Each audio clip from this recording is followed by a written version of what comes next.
500ಕ್ಕೂ ಹೆಚ್ಚು ಸಂಸ್ಥಾನಗಳು, ವಿಭಿನ್ನ ಆಡಳಿತಗಾರರು, ಆದರೆ ಒಂದೇ ಭಾರತ. ಈ ಮಹಾನ್ ಕಾರ್ಯವನ್ನು ಸಾಧ್ಯವಾಗಿಸಿದ ಉಕ್ಕಿನ ಮನಸ್ಸಿನ ನಾಯಕ ಯಾರು ಗೊತ್ತೇ? ಅವರೇ ಸರ್ದಾರ್ ವಲ್ಲಭಭಾಯಿ ಪಟೇಲ್. ಸರ್ದಾರ್ ವಲ್ಲಭಭಾಯಿ ಪಟೇಲ್ ಅವರು 1875 ಅಕ್ಟೋಬರ್ 31 ಗುಜರಾತ್ನ ನಡಿಯಾದ್ನಲ್ಲಿ ಜನಿಸಿದರು. ವೃತ್ತಿಯಲ್ಲಿ ವಕೀಲರಾಗಿದ್ದ ಅವರು ಮಹಾತ್ಮ ಗಾಂಧೀಜಿಯವರ ವಿಚಾರಗಳಿಂದ ಪ್ರಭಾವಿತರಾಗಿ ಭಾರತದ ಸ್ವಾತಂತ್ರ್ಯ ಹೋರಾಟಕ್ಕೆ ತಮ್ಮನ್ನು ತಾವು ಸಮರ್ಪಿಸಿಕೊಂಡರು. ಖೇಡಾ ಸತ್ಯಾಗ್ರಹ ಮತ್ತು ಬಾರ್ಡೋಲಿ ಸತ್ಯಾಗ್ರಹಗಳಲ್ಲಿ ರೈತರ ಪರವಾಗಿ ಧೈರ್ಯವಾಗಿ ಹೋರಾಡಿದರು. 1928 ಬಾರ್ಡೋಲಿ ಸತ್ಯಾಗ್ರಹದಲ್ಲಿ ಅವರ ನಾಯಕತ್ವ ಮತ್ತು ಹೋರಾಟದ ಶಕ್ತಿಯನ್ನು ಕಂಡು ಜನರು ಅವರಿಗೆ ಸರ್ದಾರ್ ಎಂಬ ಬಿರುದನ್ನು ನೀಡಿದರು.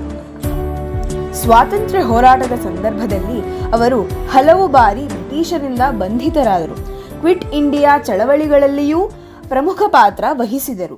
1947 ಭಾರತ ಸ್ವಾತಂತ್ರ್ಯ ಪಡೆದ ನಂತರ ದೇಶದ ಮೊದಲ ಉಪಪ್ರಧಾನಿ ಮತ್ತು ಗೃಹ ಸಚಿವರಾಗಿ ನೂರಾರು ಸಂಸ್ಥಾನಗಳನ್ನು ಭಾರತೀಯ ಒಕ್ಕೂಟಕ್ಕೆ ಸೇರಿಸುವ ಐತಿಹಾಸಿಕ ಕಾರ್ಯದಲ್ಲಿ ಪ್ರಮುಖ ಪಾತ್ರ ವಹಿಸಿದರು.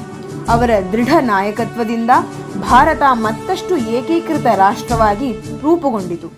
ಸರ್ದಾರ್ ವಲ್ಲಭಭಾಯಿ ಪಟೇಲ್ ನಮಗೆ ಕಲಿಸಿದ ಪಾಠ: ಏಕತೆಯಲ್ಲಿ ಶಕ್ತಿ ಇದೆ. ದೇಶದ ಹಿತಕ್ಕಾಗಿ ವೈಯಕ್ತಿಕ ಭಿನ್ನಾಭಿಪ್ರಾಯಗಳನ್ನು ಬದಿಗಿಟ್ಟು ಒಂದಾಗಿ ನಿಲ್ಲಬೇಕು. ಭಾರತದ ಏಕತೆಗಾಗಿ ತಮ್ಮ ಜೀವನವನ್ನೇ ಅರ್ಪಿಸಿದ ಉಕ್ಕಿನ ಮನುಷ್ಯನಿಗೆ ಗೌರವದ ನಮನ. ಜೈ ಹಿಂದ್, ವಂದೇ ಮಾತರಂ.